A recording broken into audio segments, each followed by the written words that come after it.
Hello everyone. पिछले video में मैंने आपको एक टॉपिक स्टार्ट किया था कि इलेक्ट्रोसाइक्लिक रिएक्शंस को एफएमओ अप्रोच द्वारा कैसे समझा जा सकता है। उसके लिए हमने आपको ये बताया था कि फ्रंटियर मॉलिक्यूलर ऑर्बिटल्स क्या होते हैं और होमो और ल्यूमो क्या है। आज हम इस मेथड का यूज करके देखते हैं कि इसमें क्या स्टेप्स फॉलो की जाती हैं। In this approach, only frontier molecular orbitals of highest occupied molecular orbital, that is HOMO, are taken into account. ये मैं पीछे भी बता चुकी हूँ कि HOMO ही इम्पॉर्टेंट है। पिछला वीडियो आप ज़रूर देख लें इस वीडियो को देखने से पहले। The component which is chosen for this purpose is the open chain component. वहाँ पे भी हमने देखा कि रिएक्शन में एक तरफ ओपन चेन कंपोनेंट है, एक तरफ साइक्लिक, लेकिन हम जिनके ऑर्बिटल ड्रॉ कर रहे हैं वो केवल ओपन चेन कंपोनेंट ही लेना है। नेक्स्ट पॉइंट जो है वो है the frontier orbitals are studied और taken account because these are the orbitals which are required in the sigma bond formation. यहाँ हम बात कर रहे हैं कि फ्रंटियर ऑर्बिटल्स ही इम्पॉर्टेंट होंगे, उन्हीं को हम कंसिडर करेंगे क्योंकि वही सिग्मा बॉन्ड बनाने में काम आएंगे। If the HOMO of open chain component belongs to the ground state, अब ये इम्पॉर्टेंट है, अगर आपकी ओपन चेन कंपोनेंट का होमो ग्राउंड स्टेट को बिलोंग करता है then the reaction is thermally allowed. पहले भी हम बता चुके हैं ग्राउंड स्टेट मतलब thermally allowed. And if the HOMO of open chain component belongs to first excited state then the electrocyclic process will be photochemically allowed. ये तो बात क्लियर हो गई। अब है if C2 axis of symmetry is exhibited by HOMO. अब मैंने बताया था ना कि होमो की हमको C2 एक्सिस ऑफ सिमेट्री और मिरर प्लेन ऑफ सिमेट्री निकालनी ज़रूरी है। तो हमने पहले होमो चूज़ कर लिया, पहले ऑर्बिटल्स ड्रॉ कर लिए, उसमें से होमो ऑर्बिटल चूज़ कर लिया। होमो ऑर्बिटल ही हमारा इम्पॉर्टेंट है, उसके अंदर C2 एक्सिस ऑफ सिमेट्री और मिरर प्लेन ऑफ सिमेट्री लिख दिए हमने कि प्रेजेंट है या एब्सेंट है। तो अगर होमो के अंदर C2 axis of symmetry present है तो रिएक्शन जो है वो कॉन रोटेटरी प्रोसेस द्वारा पूरी होगी। C मतलब C2 और C मतलब कॉन। अगर C2 axis of symmetry present है तो रिएक्शन जो है वो कॉन रोटेटरी प्रोसेस द्वारा पूरी होगी। If mirror plane of symmetry is exhibited by HOMO of open chain component then the electrocyclic process will be disrotatory. तो मिरर प्लेन सिमेट्री अगर प्रेजेंट है होमो के अंदर तो रिएक्शन जो है वो डिसरोटेटरी प्रोसेस द्वारा पूरी होगी। कॉन रोटेटरी प्रोसेस और डिसरोटेटरी प्रोसेस क्या होते हैं इस पर भी मैंने अलग से वीडियो बना रखा है, वो आप ज़रूर देखें। C2 एक्सिस ऑफ सिमेट्री और मिरर प्लेन ऑफ सिमेट्री क्या होती है इस पर भी मेरा वीडियो है, वो भी आप ज़रूर देखें। अब इन सब पॉइंट्स को हम अप्लाई करके देखते हैं किसी रिएक्शन के ऊपर। तो रिएक्शन वही ले लेते हैं 1,3-ब्यूटाडाइईन से साइक्लोब्यूटेन का बनना।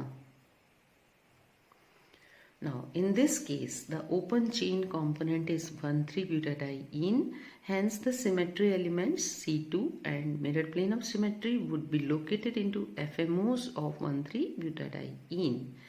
तो हमको पहले 1,3-ब्यूटाडाइन के ऑर्बिटल बनाने हैं, फिर उनमें से होमो ऑर्बिटल को सेलेक्ट कर लेना है, फिर उसमें जो C2 और मिरर प्लेन ऑफ सिमेट्री है वो चेक करनी है कि वो सिमेट्रिक हैं या एंटी सिमेट्रिक हैं। तो केस 1 पहले डिस्कस कर लेते हैं। After studying the energy level diagram of 1,3-butadiene, it is found that Psi2 is the HOMO।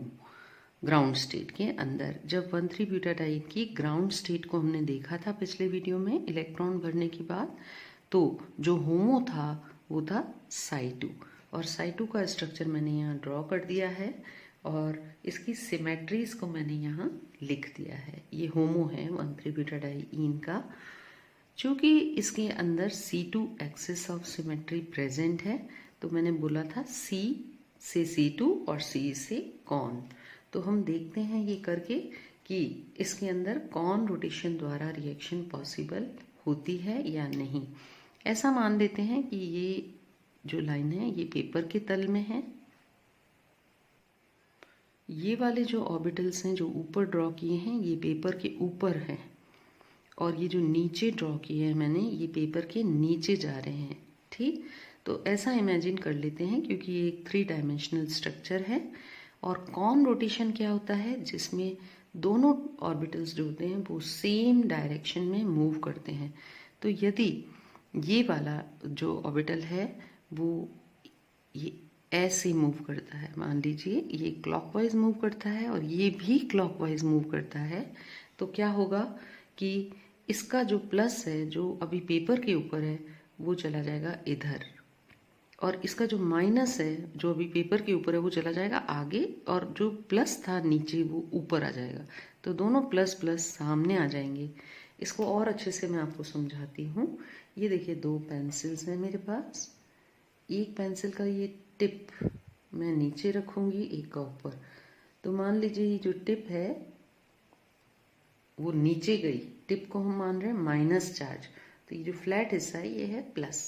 ठीक, इसी तरह इधर की तरफ माइनस ऊपर है और प्लस नीचे। अब यदि मैं इसको ऐसे घुमाती हूँ तो आप देख रहे हैं कि दोनों जो प्लस प्लस हैं वो सामने आ गए हैं। ये देखिए अभी प्लस ऊपर था इसका और इसका माइनस ऊपर था। अब मैंने इसको क्लॉकवाइज घुमाया और इसको भी क्लॉकवाइज घुमाया तो दोनों प्लस प्लस जो ऑर्बिटल्स हैं उनकी ओवरलैपिंग हो जाएगी और ये बॉन्डिंग इंटरेक्शन होगा, इसलिए ये रिएक्शन आराम से पॉसिबल है। तो the C2 has the Psi2 has C2 axis of symmetry और इसके फ्रंटियर मॉलिक्यूलर ऑर्बिटल हमने ये जो कॉर्नर वाले ऑर्बिटल्स हैं इनको ड्रॉ कर लिया। ये रहे इसके फ्रंटियर मॉलिक्यूलर ऑर्बिटल, ये वाले, ये दोनों ऑर्बिटल्स को जो काम कर रहे हैं, जो सिग्मा बॉन्ड बनाने में काम आ रहे हैं, उन ऑर्बिटल्स को मैंने यहाँ अलग से लिख लिया। ठीक, अब मैं इसको कॉन रोटेशन से घुमा के देखूंगी। ये देखिए मैंने आपको पेंसिल से भी करके बताया था कि जब कॉन रोटेशन से घुमाएंगे तो ये जो प्लस तल के ऊपर है ये इधर चला जाएगा तल में और ये जो माइनस तल के ऊपर था ये उधर चला जाएगा और ये वाला प्लस जो तल के नीचे था ये इधर आ जाएगा। प्लस प्लस सामने आ गए तो बॉन्डिंग इंटरेक्शन हो गया, सिग्मा बॉन्ड बन गया बाय कॉन रोटेशन। तो जब C2 axis of symmetry present होती है होमो के अंदर तब आप कॉन रोटेशन द्वारा प्रोडक्ट बना सकते हो। क्योंकि एक और चीज़ कि ये जो प्रोडक्ट बनेगा ये तो कॉन रोटेशन से ही बनेगा, लेकिन रिएक्शन थर्मली अलाउड होगी या फोटोकेमिकली, ये किस पे डिपेंड करेगा। ये हमने आपको बोला था कि जो होमो ऑर्बिटल है, यहाँ पे होमो है C2, तो यदि होमो ऑर्बिटल ग्राउंड स्टेट में है, ग्राउंड स्टेट को बिलोंग करता है, तो रिएक्शन थर्मली अलाउड होगी। तो ये रिएक्शन थर्मली अलाउड होगी। अब इसी का केस 2 देख लेते हैं, केस B देख लेते हैं। यदि 1,3-butadiene फर्स्ट एक्साइटेड स्टेट में है तो इसका इलेक्ट्रॉनिक कॉन्फ़िगरेशन ये हो जाएगा। अब होमो हुआ Psi3, तो Psi3 का स्ट्रक्चर ड्रॉ कर लिया और उसकी सिमेट्री को यहाँ पर लिख लिया।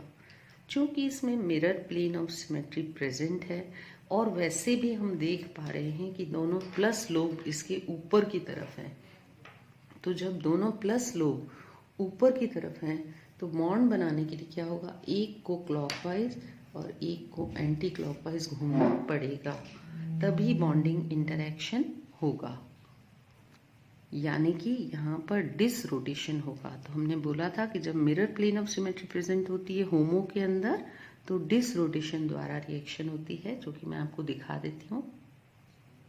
ये देख लीजिए Psi3 में mirror plane of symmetry present है, ये डिस रोटेशन हो रहा है, ये तल के ऊपर है प्लस चार्ज और ये भी तल के ऊपर है, तो दोनों को आमने सामने आने के लिए ऑपोजिट डायरेक्शन में घूमना पड़ेगा और तभी प्लस का प्लस से ओवरलैपिंग होगी और सिग्मा बॉन्ड बन जाएगा। तो क्या निष्कर्ष निकला कि यदि psi3 belongs to first excited state, यहाँ पर 1,3 ब्यूटाडाइन में psi3 जो है वो फर्स्ट एक्साइटेड स्टेट को बिलोंग करता है, so this reaction is photochemically allowed.